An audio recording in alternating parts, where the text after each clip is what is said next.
Assalamualaikum sahabat muslim. Perkenalkan, remaja tampan ini bernama Adam. Semenjak kecil, Adam memiliki kondisi istimewa, yakni autisme. Sang ayah yang bernama Iman ini begitu sabar merawat dan membimbing anak sulungnya tersebut.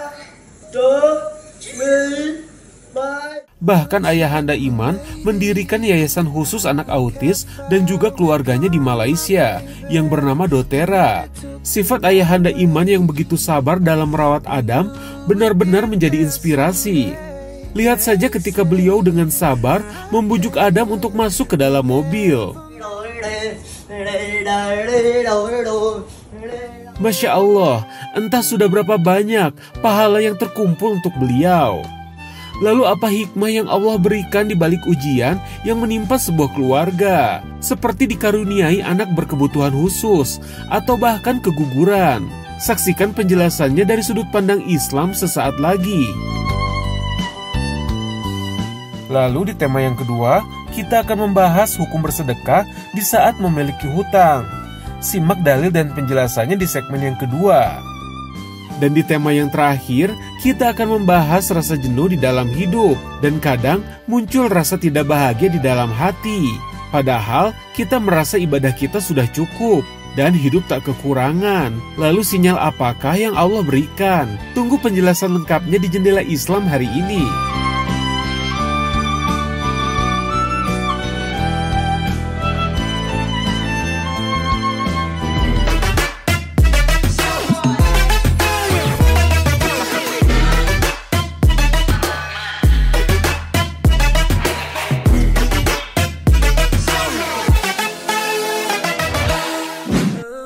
Sahabat muslim, Rasulullah dan Ummu Khadijah di dalam hidupnya pernah merasakan kesedihan yang begitu mendalam. Bagaimana tidak, beliau ditinggalkan dua putranya, yakni Al-Qasim dan juga Abdullah, ketika mereka masih kecil. Selain kedua putra dari Ummu Khadijah, ada pula Ibrahim dari pernikahan beliau dengan Maria Al-Qibtiyah, yang juga meninggal dunia sebelum dewasa, tepatnya di usia 17 bulan. Selain kesedihan ditinggal meninggal putra-putranya, Rasulullah pun bersedih karena ejekan kaum Quraisy kafir yang senang dengan meninggalnya putra Rasulullah. Mereka mengejek Rasulullah dengan panggilan Muhammad yang terputus, karena pada zaman itu bangsa Arab sangat membanggakan nasab. Oleh karenanya ucapan terputus dimaksudkan bahwa Rasulullah tidak memiliki penerus nasabnya atau terputus. Maka atas kejadian tersebut, Allah menurunkan surat Al-Kautsar sebagai pelipur lara bagi hati Rasulullah yang bersedih, sekaligus membela Rasulullah. Pada ayat ketiga disebutkan bahwa justru merekalah pembenci Rasulullah yang terputus. Dalam hal ini adalah terputus dari rahmat Allah. Seketika Rasulullah mengangkat kepalanya dan tersenyum, karena lewat Al-Kautsar pula lah Jibril mengabarkan bahwa Allah memberikannya hadiah berupa telaga Al-Kautsar bagi beliau dan juga umatnya di padang mahsyar kelak. Lalu apa hikmah di balik ujian kehilangan anak atau diberikan anak yang tidak sempurna? Berikut pemaparannya. Bismillahirrahmanirrahim. Assalamualaikum warahmatullahi wabarakatuh. Alhamdulillah. Assalatu wassalamu ala rasulillah wa ala alihi wa sahbihi wa walah amma ba'd. Bagaimana sikap kita kalau sebagai orang tua mendapatkan amanah keturunan atau anak yang kebetulan misalnya memiliki kekurangan pada aspek tubuhnya atau pada aspek lainnya. Nah, Al-Quran menjawab paling tidak 2 kali ya. Kita lihat misalnya di surah Al-Anfal ayat 28, demikian juga di surah At-Taghabun pada ayat yang ke-15, redaksinya sama. Wa'lamu annama amwalukum wa auladukum fitnah. Ketahuilah bahwa harta dan anakmu adalah cobaan. Maka ketika seseorang diamanahi, kita menggunakan kata diamanahi karena memang anak hakikatnya bukan milik kedua orang tuanya. Anak itu adalah milik Allah Subhanahu wa Ta'ala yang hanya dititipkan kepada kita sebagai orang tua.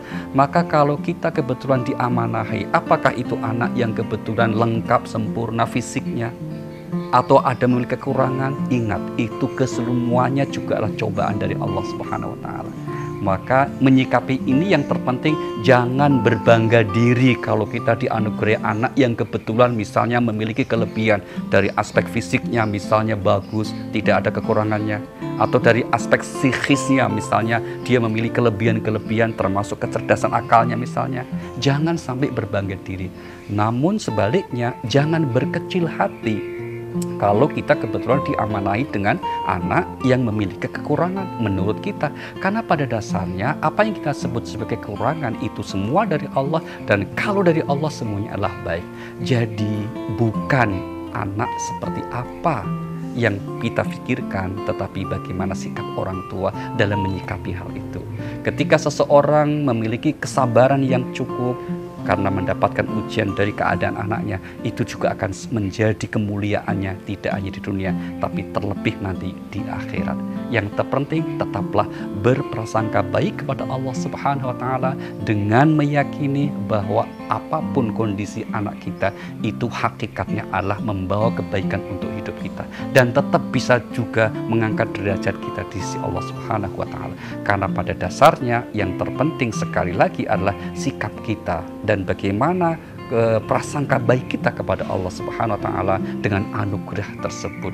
Tidak sedikit orang tua yang diangkat derajatnya dengan anak-anak yang sedang memiliki kekurangan, namun juga ada orang tua yang justru menjadi hina karena memiliki anak yang memiliki kelebihan. Na'udzubillahi min dzalik. Sekali lagi, berprasangka baik adalah cara terbaik agar menjadikan apa yang kita miliki anugerah itu sebagai sesuatu yang bermanfaat untuk kita. Wassalamualaikum warahmatullahi wabarakatuh.